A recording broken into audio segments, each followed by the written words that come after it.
आज नवापूर तालुक्यातील काही पदाधिकाऱ्यांनी राष्ट्रवादी काँग्रेस पार्टीचा सदस्यत्वाचा राजीनामा दिला आहे.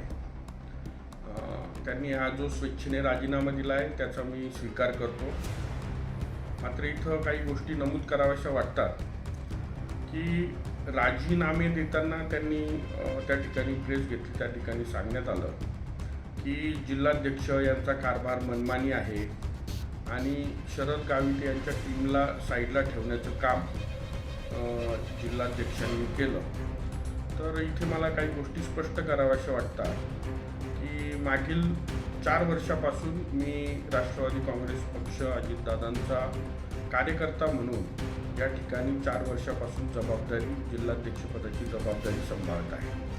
त्यामुळं या जिल्ह्यामध्ये कुठला कार्यकर्ता कशा पद्धतीनं काम करतो याची जवळपास इत्यंभूत माहिती मला आहे आणि ती माहिती मी वारंवार प्रदेश कार्यालयाला देखील कळवत असतो. आणि काही घटनांची आठवण झाली आणि त्याच्यामुळं मी ज्यांनी राजीनामा दिला त्या सर्व कार्यकर्त्यांना या काही घटनांची आठवण मी करून देतो. त्याच्यामध्ये जर आपण बघितलं की नुकत्याच मागील 1-1.5 वर्षापूर्वी काही ग्रामपंचायती झाल्या होत्या नवापूरमध्ये आणि नवापूरमध्ये सर्वाधिक ग्रामपंचायती या भाजपने जिंकल्या अशा पद्धतीचे सर्वच लोकल न्यूज चॅनलला पेपरांना जाहीर करण्यात आलं. आता ह्या ज्या भाजपला त्या ठिकाणी ग्रामपंचायती मिळाल्या त्या कोणाच्या नेतृत्वात मिळाल्या हा एक प्रश्न त्या ठिकाणी उपस्थित राहतो. आणि ह्याच कार्यकर्त्यांनी त्यावेळेस ज्या काही ग्रामपंचायती निवडून आणल्या त्या ग्रामपंचायती भाजपला देण्याचं किंवा ते भाजपच्याच ग्रामपंचायती आहे अशा प्रकारचं एक बाईटसुद्धा दिल्या, सांगितलंसुद्धा आणि त्याच पद्धतीनं त्यांनी त्या ठिकाणी प्रचार देखील केलेला आहे. त्याच्यामुळं ह्या कार्यकर्त्यांची आणि भाजपाची काय साठगाठ आहे हे नवापूर तालुक्याला खूप चांगल्या प्रकारे माहिती आहे. एवढंच नाही तर जिल्हा परिषदेचे 2019ला ज्या निवडणुका झाल्या त्यामध्ये नवापूर तालुक्यामधून जे जिल्हा परिषद सदस्य राष्ट्रवादीच्या तिकिटावर राष्ट्रवादी काँग्रेस पक्षाच्या घड्याळ या चिन्हावर निवडून आले त्यांनी पक्षाचं ध्येय धोरण बाजूला ठेवून आणि जिल्हाध्यक्ष या नात्याने मी त्यांना सांगितलं होतं की आपण त्यावेळेस महाविकास आघाडीत होतो तर आपल्याला महाविकास आघाडीला साथ द्यायची आहे आणि काँग्रेससोबत आपल्याला राहायचं आहे. असं असताना देखील हे जे तिघही जिल्हा परिषद सदस्य होते यांनी शेवटी कोणाच्या नेतृत्वामध्ये भाजपला मदत केली हे ते तिघही सदस्य चांगल्या प्रकारे सांगू शकतील. आणि त्यामुळं हे तिघही सदस्य भाजपला देण्याचं काम देखील कोणी केलेलं आहे हे नवापूर तालुक्याला चांगल्या रीतीनं माहिती आहे. एवढंच नाही, महाविकास आघाडीमध्ये राष्ट्रवादी काँग्रेस पार्टी असताना त्या चितवी गटाची त्या ठिकाणी पोटनिवडणूक लागलेली होती आणि चितवी गटाची पोटनिवडणूक लागली असताना त्यावेळेस मी चितवी गटाचे उमेदवार असतील आणि त्यांच्यासोबत तालुकाध्यक्ष विनायक गावित देखील आलेले होते. यांचं बोलणं मी महाविकास आघाडीच्या त्यावेळेसचे सर्व नेते ज्यावेळेस त्यावेळेस पद्माकर दादा आलेले होते, दिलीप नाईक साहेब आलेले होते, यांच्या समवेत त्यावेळेस मी करून दिलेलं होतं आणि त्यांना त्यावेळेस स्पष्ट सांगितलेलं होतं की जर आपल्याला ही सीट लढवायची असेल तर तिथं काँग्रेस फॉर्म भरणार नाही आणि तुम्हाला ती त्या ठिकाणी निवडणूक बिनविरोध कशी करता येईल त्याचा आपण प्रयत्न करू.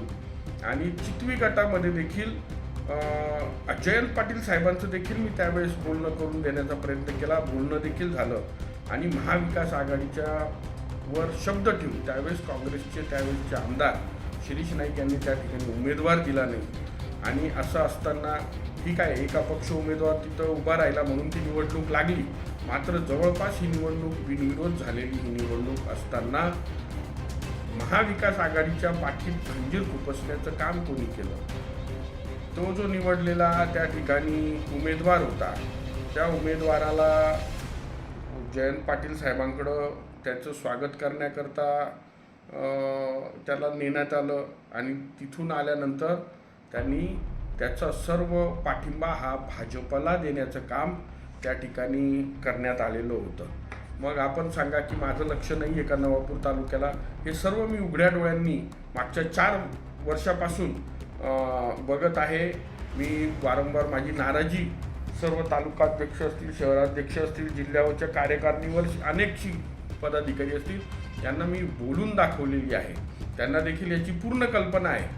आणि मग मला प्रश्न विचारतं की शरद गावित यांच्या टीमला साईडला ठेवण्याचं काम जिल्हाध्यक्षांनी केलं. तुम्ही स्वतःच मान्य करता आहेत की तुम्ही शरद गावितांची टीम आहेत आणि शरद गावित ही भाजपाची टीम आहे असं मला आज तरी वाटतं आहे. तर असं असताना मी कशा पद्धतीनं जर एक संविधानिक पदांवर निवडून येणाऱ्या लोकांचं जर पळवापळवी होत असेल तर कशा पद्धतीनं तिकिटाचा विश्वास त्या ठिकाणी आम्ही ठेवायचा, हा देखील एक मोठा प्रश्न इथं उपस्थित राहतो. शेवटी मी अजितदादांचा कार्यकर्ता आहे, त्यामुळं कुठेही पक्ष फसणार नाही याची काळजी घेण्याचं काम मी करत असतो.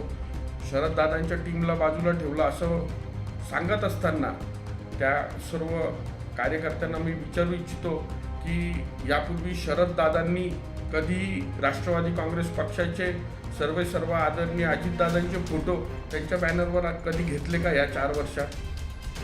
किंवा ते कधी अजितदादांना भेटले का? खुद्द अजितदादा 2 वेळा ह्या नंदुरबार जिल्ह्यामध्ये कार्यकर्ता मेळाव्यासाठी या मागील 2 वर्षात येऊन गेले आणि तिथं येऊन त्यांनी इथं कार्यकर्ते मेळावे घेतले. तुम्ही अजितदादांच्या भेटीला सुद्धा आलेले नाही. पालकमंत्री महोदय राष्ट्रवादी काँग्रेस पक्षाचे आहेत आणि हे पक्षाचे पालकमंत्री आदरणीय नामदार अनिलदादा भाईदास पाटील हे तर वारंवार महिन्याला 1 चक्कर कमीत कमी त्यांची या नंदुरबार जिल्ह्यात होत होती. असे असंख्य वेळा आलेले असताना आपण राष्ट्रवादीचा एक कार्यकर्ता म्हणून किंवा आपल्याला राष्ट्रवादीकडनं तिकीट पाहिजे म्हणून आपण कधी आलात का, हा देखील एक प्रश्न या ठिकाणी विचारायचा आहे. त्यामुळं जर आपण बघितलं की हे सर्व गोष्टी ह्या जे काही कार्यकर्ते सांगतायत याच्यामध्ये कुठलंही तथ्य नाही. मला एकच नमूद करावं असं वाटतं, निश्चित त्यांनी राजीनामे दिले तर खऱ्या अर्थानं मी त्यांच्या राजीनाम्यांचा स्वीकार करतो आणि खुल्या मनानं स्वीकार करतो आणि ते देखील आपल्या परीनं राजकारण करायला आज ते मोकळे आहेत. पूर्वी ते आपल्या मनानेच राजकारण करत होते नवापूर तालुक्यात. मात्र ह्या व्हिडिओच्या माध्यमातून मी सगळ्यांना सांगतो की पक्ष हा कोणाच्या दावणीला बांधलेला नसतो. पक्ष हा त्या माध्यमातून आपलं काम करत असतो. कार्यकर्त्यांना मोठं करणं, कार्यकर्त्यांना वाढवणं हे पक्षाचं काम आहे. मात्र तेवढंच प्रेम देणं हे कार्यकर्त्यांचं देखील काम असतं. त्याच्यामुळं कार्यकर्त्यांनी देखील आपण किती या पक्षावर प्रेम केलं याची स्वतः आत्मचिंतन करावं एवढंच मी म्हणतो. धन्यवाद. जय हिंद, जय महाराष्ट्र, जय राष्ट्रवादी.